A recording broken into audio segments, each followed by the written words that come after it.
আপনি যদি দিনে 20টা ট্রেড করেন তাহলে কি 2টা ট্রেড করা ট্রেডারের চেয়ে বেশি প্রফিট করবেন বলে আপনার মনে হয়? উত্তরটা শুনলে হয়তো আপনি অবাক হবেন। ফরেক্সে বেশি ট্রেড মানেই বেশি প্রফিট নয়, বরং বেশি ট্রেড করলে ট্রানজ্যাকশন কস্ট, স্প্রেড এবং ভুল ডিসিশনের সংখ্যা বাড়তে পারে। ধরুন আপনার স্ট্র্যাটেজি দিনে 2টা ভালো সেটআপ দেয়, কিন্তু আপনি 10টা ট্রেড নিতে চাইলেন। তখন আপনি ভালো সেটআপের পাশাপাশি মেডিকোর সেটআপ ও ট্রেড করবেন। একসময় কোয়ালিটি এর বদলে কোয়ান্টিটি গুরুত্বপূর্ণ হয়ে যাবে আপনার কাছে। এটাকে আমরা ওভার ট্রেডিং বলে থাকি। বিশেষ করে লস হওয়ার পর নতুন ট্রেড নিয়ে সেই লস রিকভার করার চেষ্টা কিন্তু খুবই বিপজ্জনক।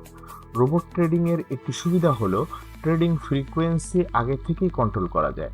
যেমন সিস্টেমে maximum trade count, risk limit বা নির্দিষ্ট ট্রেডিং কন্ডিশন রাখা সম্ভব।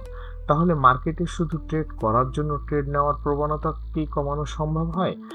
এফএক্স ব্রিজ বিডি রোবট এও অটোমেশনের পাশাপাশি কন্ট্রোল ট্রেডিং রুলস এর বিষয়টি খুবই গুরুত্বপূর্ণ।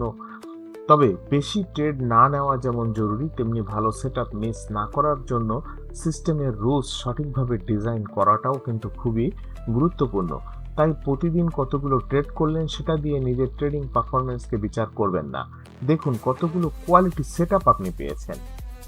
কিছুদিন 5টা ভালো সেটআপ আসতে পারে, আবার কিছুদিন একটা ভালো সেটআপ নাও আসতে পারে। সেদিন নো ট্রেড ই সঠিক ডিসিশন হতে পারে আপনার জন্য।